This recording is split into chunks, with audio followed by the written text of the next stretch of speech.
کیسے کھٹن حالات ہے۔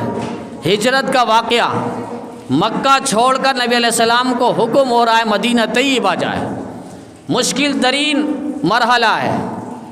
کتنے لوگ یہاں سے بے گھر ہوئے ہیں، جن کے گھر بار توڑے گئے، آپ ان سے جا کر پوچھیں، بھلے وہ جس طرح بھی رہ رہے تھے، کرائے کے مکان ہی صحیح، لیکن اپنے علاقے کے اندر، اپنے دیش کے اندر، اپنے سوسائٹی کے اندر، اپنے لوگوں کے اندر، اپنے علاقوں کے اندر وہ رہ رہے تھے، اپنے پیاروں میں، یاروں میں، رشتہ داروں میں وہ رہ رہے تھے۔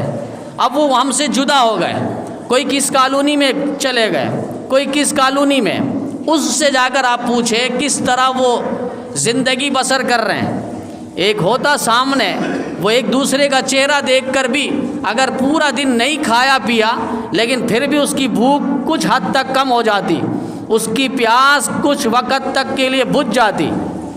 اپنا علاقہ چھوڑنا آسان نہیں، اپنا شہر چھوڑنا آسان نہیں، اپنا گھر بار چھوڑنا آسان نہیں، اپنا قوم، قبیلہ، خاندان، برادری سے جدا ہو جانا یہ کسی کو برداشت نہیں، آسان نہیں۔ دین وطن کے لیے یہ قربانی دینا پڑ رہی ہے۔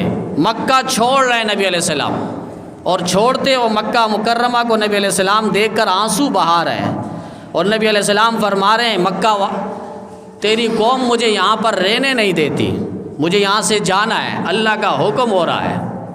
اور یہ بھی یاد رہے کہ دین کے لیے ایک علاقہ چھوڑ کر دوسرے علاقے میں جانا، دین کے لیے ایک شہر چھوڑ کر دوسرے شہر پہ جانا، جبکہ وہاں آپ کے لیے دین پر چلنا مشکل ہو رہا ہو، آپ دوسرے علاقے میں جائیں، دوسرے شہر پر جائیں، دوسری بستی پہ جائیں، دوسرے ملک پہ جائیں، تو یہ ناکامی کی دلیل نہیں ہے۔ ایسا نہیں یہ شخص پریشان ہے تو یہ ناکام ہے، یہ کامیابی کی طرف دلیل ہے کہ یہ اپنا دین نہیں چھوڑ رہا، یہ اپنا مذہب نہیں چھوڑ رہا، یہ اپنا اسلام نہیں چھوڑ رہا، اپنا گھر بار چھوڑ چکا ہے، اپنا قوم قبیلہ چھوڑ چکا ہے، اپنی پڑوسی چھوڑ چکا ہے، اپنی سوسائٹی چھوڑ چکا ہے، اپنا ماحول ارد گرد کے سب کچھ چھوڑ چکا ہے، دین اسلام کو نہیں چھوڑ رہا۔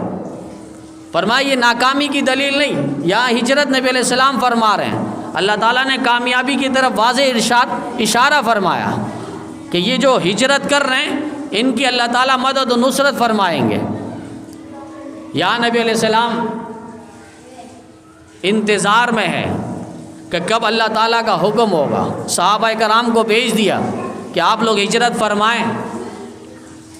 اب نبی علیہ السلام کو حکم ہونا ہے، انتظار میں ہے، ایمرجنسی، ماحول کسی بھی وقت ناسازگار ہو سکتا ہے۔ اب آپ دیکھیں کہیں بھی ماحول خراب ہونے کو، اب پیٹرول پمپ چلے جائیں تو پیٹرول پمپ والا آگ لگنے سے پہلے اس کو بجھانے کے لیے اپنے پاس ایمرجنسی چیز رکھتے ہیں۔ ہر شخص ایمرجنسی کے لیے کوئی نہ کوئی چیز رکھتا ہے۔ عیدی سینٹر چلے جائیں، ہاسپٹل چلے جائیں، وہاں ایک گاڑی آلریڈی بیٹھی ہوگی جنہیں وہ ڈائریکٹ کال کریں گے، فلاں جگہ جائیں اور مریض کو اٹھا کر لے کر آئیں، فلاں جگہ جائیں وہاں حادثہ ہو چکا ہے، آپ کی ضرورت ہے۔ وہ ایمرجنسی کال سنتے ہی وہاں فوراً بھاگیں گے اور نکلیں گے۔ یا نبی علیہ السلام ایمرجنسی کے لیے جسے ساتھ رکھے ہوئے وہ سیدنا ابوبکر صدیق رضی اللہ تعالیٰ عنہ، سفر میں نبی علیہ السلام کے ساتھ ساتھ رہے ہیں، کبھی بھی نبی علیہ السلام نے ساتھ چھوڑ کر نہیں گئے۔